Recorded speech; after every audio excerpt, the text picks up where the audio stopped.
Well, hey, howdy, hi. Welcome back to my channel. Thank you so much for stopping by to join me today. I really do appreciate it. My name is Ellie, and I'm a witch, and this over here is my teaching assistant, Andy. And today is Tuesday, and on my channel, that means it is tea time and true crime. And today's true crime topic is going to be the Alford Plea. So I've not really shared too much about what I did in college. It is relevant, that's why I bring it up.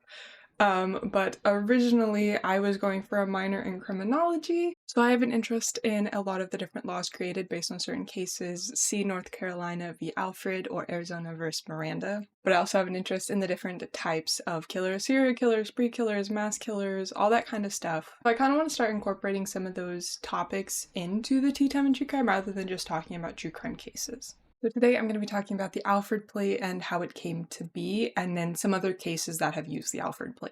So with that being said, let's go ahead and jump into the video.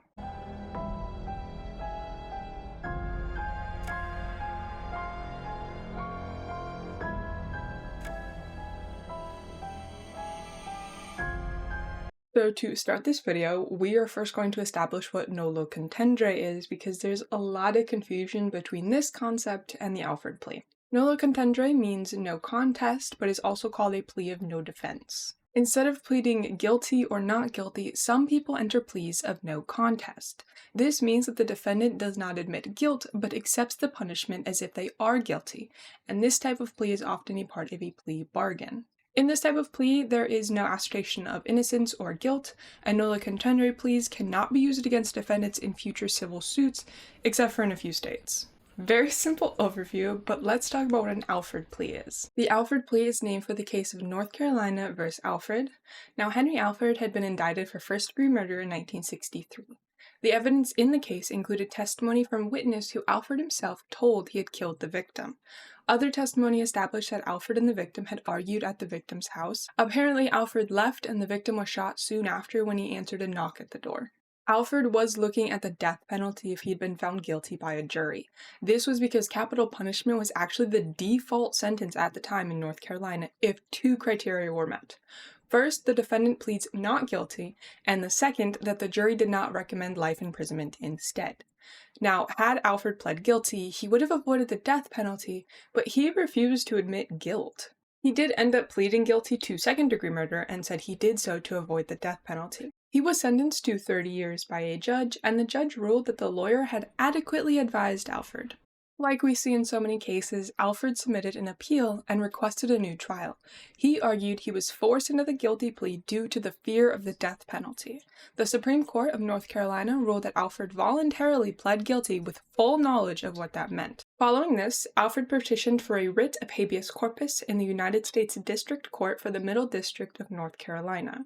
For those of us who don't know what a writ of habeas corpus is, it is submitted to challenge a criminal conviction, to challenge the conditions of confinement, to challenge the legality of a sentence, to challenge pretrial detention, and to challenge immigration detention.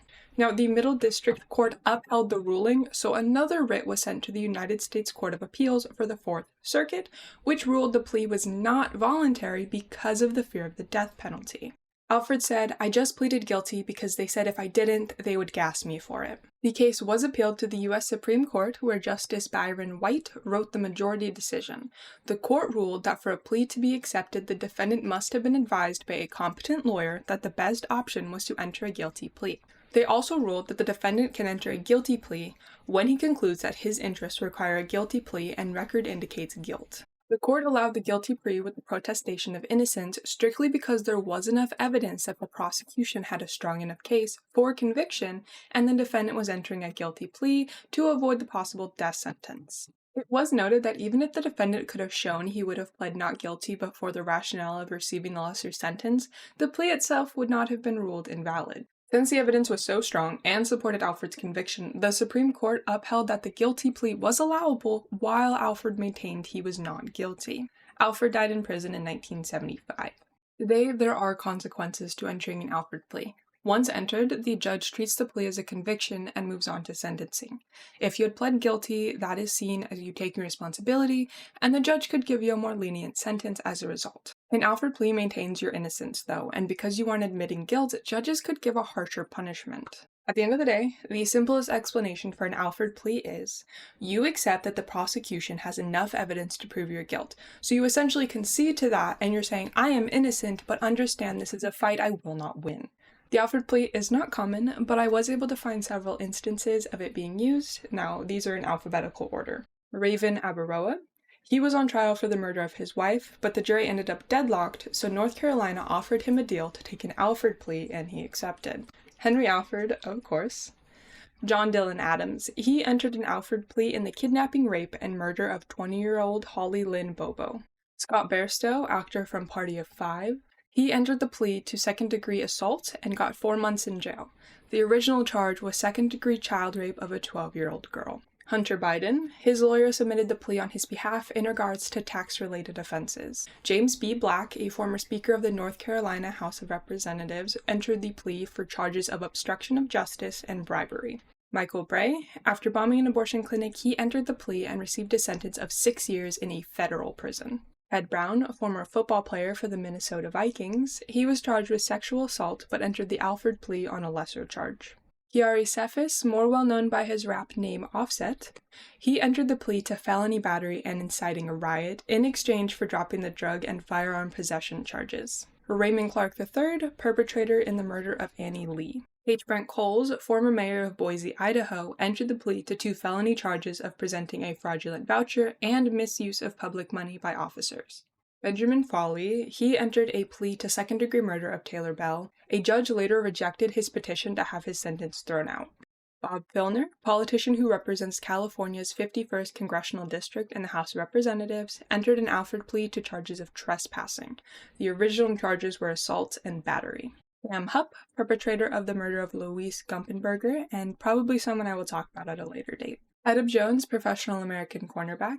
His plea was to a felony charge of obstruction of a police officer. Joseph Lawrence, he entered the plea to second-degree murder of Jason Gage. Darren Mack, his plea was to the charge of attempted murder of Judge Chuck Weller. He had stated that he shot the judge after he slit his wife's throat at their home. Lee Boyd Malvo entered the plea in relation to the Beltway sniper attacks. In this case, the plea was to avoid the death penalty. Jeff Monson entered an Alford plea related to the act of using spray paint to add graffiti to the Armed Services Recruitment Center in Lacey, Washington. John Michael Montgomery, a country music singer, entered the plea to charges related to drunk driving. Alec Murdaugh was convicted of murdering his wife and youngest son. He entered a plea deal for his 110 other charges related to theft from clients and law partners. He pled guilty to 21 charges and entered an Alford plea to one of the charges of theft. Ruben Patterson, professional basketball player, who entered a plea to third-degree attempted rape. He was sentenced to 15 days and was required to register as a sex offender. Michael Peterson, American novelist, entered an Alford plea to voluntary manslaughter of his wife, Kathleen Peterson. Bhagwan Shree Rajneesh, also known as Osho, founder of the Rajneesh movement, entered a plea and was convicted on charges of immigration fraud.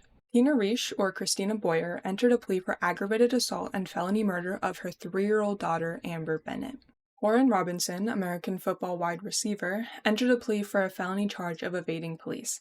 In exchange for the plea, his charges for drunk driving, reckless driving, and driving without a license were dropped. Scott Rosenberg, film screenwriter, entered a plea in relation to a bar fight in Wilmington, North Carolina, along with actor Vince Vaughn. Kelly Ryan entered an Alford plea in the death of Melissa James. In the plea, Ryan pled guilty to battery with a deadly weapon, resulting in significant bodily harm. Vince Vaughn entered a plea after an altercation in a bar in North Carolina, along with Rosenberg. West Memphis 3. The trio consisted of Damian Eccles, Jesse Miskelly Jr., and Jason Baldwin.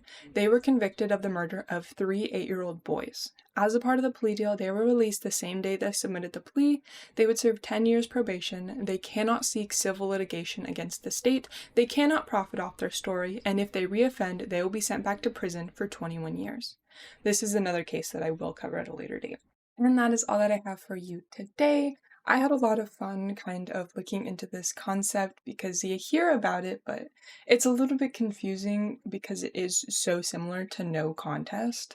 But I'm definitely interested in looking into and talking about more of these different kinds of laws or concepts within law. So, as I've mentioned in the last two videos this week, I will be live streaming next either Wednesday or Thursday, or maybe both days.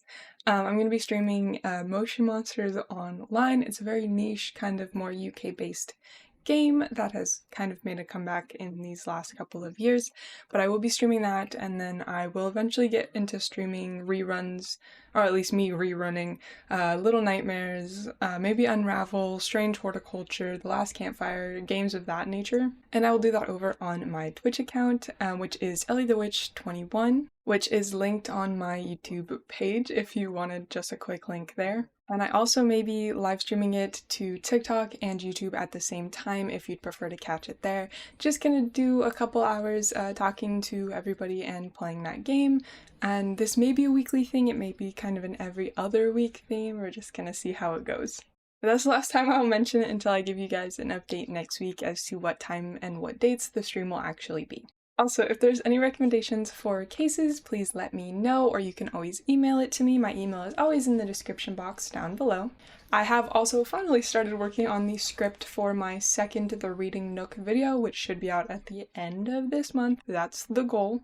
But that's enough self-plugs. I hope you guys have a great rest of your day, and I will see you next week. Bye!